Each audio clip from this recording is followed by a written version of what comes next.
Hello, friends. I am so excited that you're here. Today, we are going to be starting doing our reading independently using our iPads. So, for this lesson, you are going to need your My Book. So, if you have not already grabbed that, please pause this video and take a second to go grab it. If you do have your My Book, we are going to be on page 74. But don't worry about that quite yet because today is the start of a new module, which means we are going to be focusing on a new big idea, which I'm super excited about. So, our next module is Module 2, which is My Family, My Community. Now, whether you're a friend in my class or you're a friend in Miss Meadows' class or Miss Brennan's class, you should have already covered the introduction to your new module with your teacher. So I'm going to skip over that for now, but I just want to give you a little reminder or a heads up if you haven't had one yet that we are going to be talking about our family and our community and how they can come together as one. As we read today, we always have to focus on an anchor chart and how cool and fun that I am able to bring my anchor chart right up on my iPad. So, as we read our story today, it's just a short story, but I think it's perfect because it will be a short little introduction to a new way for us to be doing things. So, as we read our story today, we are going to want to be thinking about ideas and support. When authors write to persuade, they want readers to do or believe something.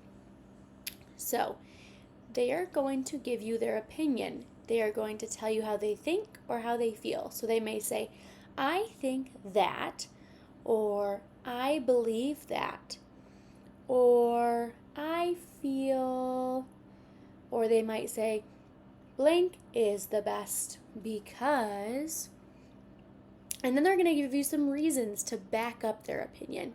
So you want to ask yourself, what reasons support that opinion? We can find these by looking for facts or things that could be proved. So looking in our story for some backup for the author's opinion. And then we have examples. What examples or details tell more about those reasons that they gave? So as we read our short story today, we're looking for ideas and support because the author is trying to persuade us of something. They're trying to convince us of something. So let's take a look at our story and see what we can find out. So as I said, we're going to be on page 74. 74 is a 7 and a 4. It should look like this. Whoop. 74. Yours is going to look a little bit different than mine. It's not going to have these blue sticky notes on the side, but nonetheless, you will see a 74 in your book. So I am going to move forward. I'm going to start us into our book. If you need to pause the video, hit the pause button so you can find page 74 in your book and follow along. And then just join us whenever you're ready. That's the cool thing about having us do these in videos, is that everyone can do it at their own pace. So pause if you need to find page 74. And once you're there, let's get started. Our story today is called Kids Speak Up. And then I see a subtitle right here, or maybe even a subheading that says, Why is the place where you live great? This makes sense because our anchor chart is ideas and support, and the author's trying to convince us of something.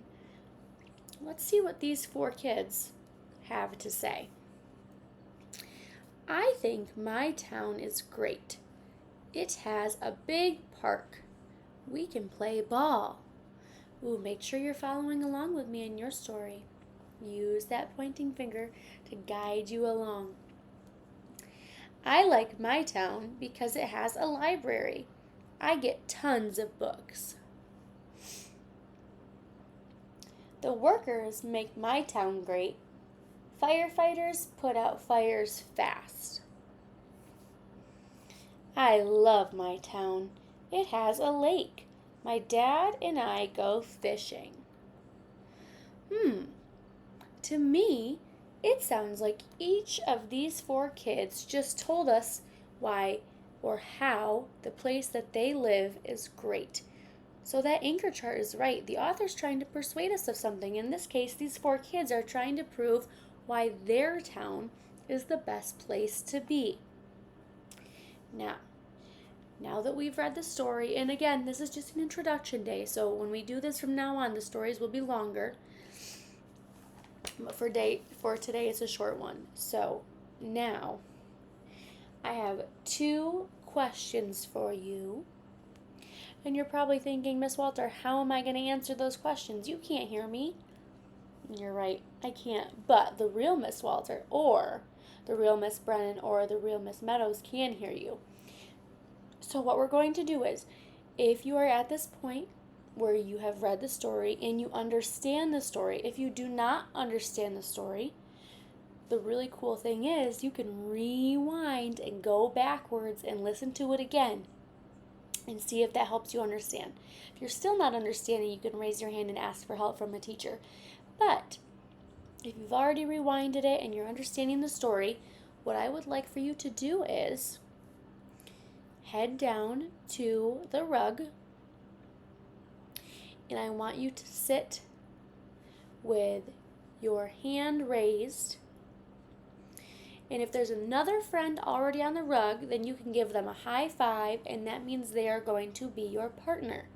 If there is not already another friend on the rug, or maybe there is, but they're talking to someone else, then you're just going to wait for someone else to come down and they can be your partner. But it's really important that you raise your hand so that other kids know that you need a partner. Once you have your partner, you're going to have 2 questions to answer. So go ahead, head down to the rug, pause this video. I'm going to say it again. Pause this video until you find your partner. Hey, do you have your partner? Great. That means you're ready to answer the question. So the first question that I want you to talk about with your partner is, why do you think the author chose the title, Kids Speak Up? Why do you think the author chose the title, Kids Speak Up, for this text? Pause the video and talk to your partner about why you think the author chose the title, Kids Speak Up, for this text.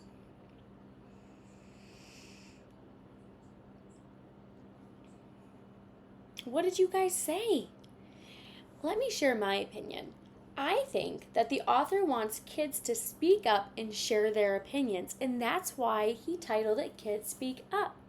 Did you say something similar? That's great. Okay, one more question for you to answer with your partner. The next question is, what are all of these kids trying to persuade you to think? What are all of these kids trying to make you think? What do they want you to think? Pause the video and answer with your partner. What are these 4 kids trying to persuade you to think?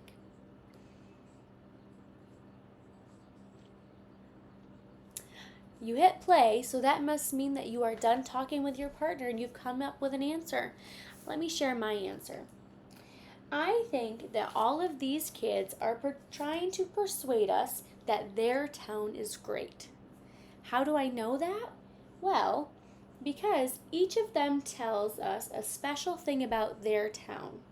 And they're answering the question, why is the place where you live great? So I think they want us to think that their town is great. So for our turn and talk today, we only had those 2 questions. We answered our ideas and support anchor chart. The author was trying to show us what other kids thought and prove to us that they thought their town was the best and why. They gave reasons. For example, one kid said, we have a big lake and my dad and I go fishing. And another girl said, we have a fun park. So I definitely saw the ideas and support from the author in that story, trying to persuade us of things. This was just an introduction to how we're going to be doing reading from now on.